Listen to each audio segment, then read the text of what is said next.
while I'm at it, scenario training, scenario drills, and people say we do high intensity or full contact scenario drills. And my main problem with these things is that if you're looking at things that could end well, so they could end peacefully or they could end violently. So you've got the option there in the drill. You've got the choice to end with peace or you've got the choice to end in war, whatever you're going to do. My main problem is no matter how much you dress it up, your training partners pretending to be vicious, psychopathic, sociopathic, hardened criminals is too big of a stretch to ever put you under the right stresses. Gary, who you know is an accountant and you've met his two kids and you've rolled around together and trained together, you've known each other and you make small talk in the car park, he will never give you the adrenaline spike and the fear and the puckering arsehole that a big, horrible, nasty bastard that you've never met before ever will. It will never happen.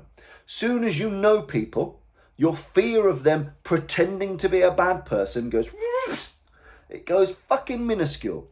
So whilst, yes, you might be able to pull it off, most people don't pull it off. Most people that train in martial arts and self-protection are middle-class people. Them pretending to be the roadman is never going to work. It's never going to fucking work. Not in a million years. Little John the accountant is not going to be like, you get me blood, all up in my face. Yeah, it's not going to work. It's going to look ridiculous. At best, it's going to look like a horrible Amdram production of Top Boy.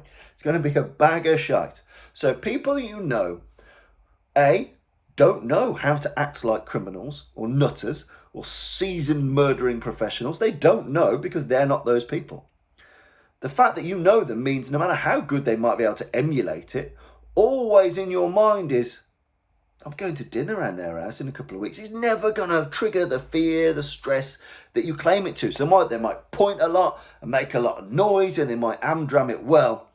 Still going to be a bag of wank. Still going to be a horrible bag of wank. So don't even do it. I don't understand doing these scenario drills really with people you know. Especially, maybe the avoidance stuff, de-escalation, you can maybe drill it. But the problem is that if you've got people that aren't familiar with violence and have not really faced much violence, their ability to pretend to be violent is basically what they've learned from TV, computer games, and maybe something they've seen outside of a Wetherspoons once when they're at uni. It's not the same shit. So, pressure testing scenarios. Another one, you ever watched the Mortal Kombat film? So, Johnny Cage is fighting around with Goro. Goro's badass, got 4 arms, fucking giant. No, it's not even that scene, so just enjoy that little divergent story. It's actually earlier than that in Mortal Kombat. Johnny Cage, fighting stuntmen, blah, blah, blah, doing his Van Damme shit. The last stunt guy is a bit of a knob, and he doesn't really know what to do after he's been fake hit. And Johnny Cage goes, this is where you fall down. And that's really combative scenario training. Now, many people, many organisations will claim that they don't do this, but I've been to lots of organisations, pressure testing days and scenario days, and I've seen a lot of it. I'm very invested in this stuff, and I've seen a lot of it. And very often, whether it's explicit or implicit, there are roles and responsibilities. So if I'm the attacker, I'm the bad guy, me and Bob over here are the bad guys, and you're the dude having your test.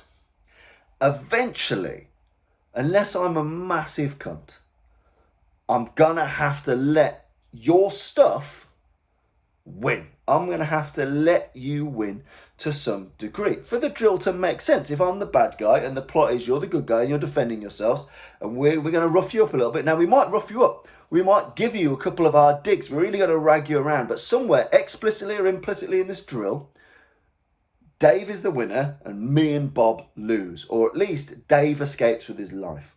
And the reason for that is Dave has a proper objective to get to. He has to fight me, fight him, fight a dude with a knife, whatever. He's got an objective to complete the scenario, to finish the scenario. That's either escape or batter someone or whatever.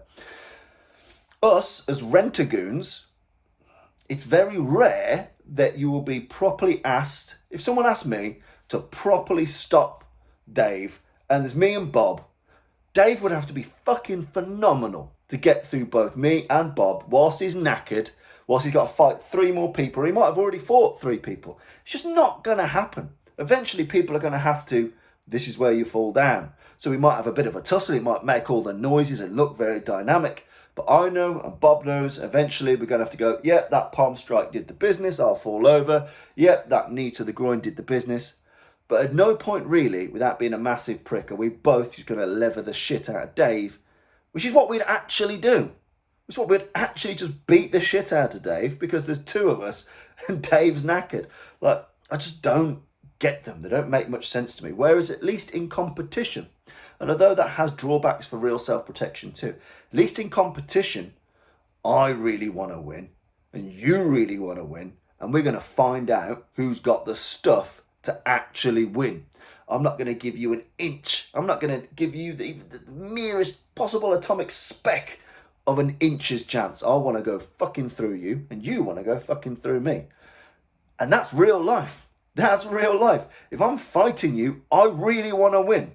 So again, if you want people to actually put, whilst you might have hard contact scenarios, most of the time for most clubs, not all before you get in my comments, most clubs will eventually, implicitly or explicitly, nominate a party to fall down, back away, or you'll feel obliged to as the partner to allow that person to progress through the drill. That's not real life. So you need to get as much experience as you can where I want to win as much as you want to win. Now, I'm not partisan on this. There's value in both. But if I was to say, if you were to only do one, at least going against a 100% uncooperative person matches the real universe. So whilst you might not be able to chuck in the variables and the verbal and the weapons and the tarmac into that shit, the intent, which is the most important thing, is there. I want to smash you, you want to smash me, let's have it. Yeah? So, for me, in an ideal world, make sure you do both. But if you can only do one, do the one where no one says, this is where you fall down.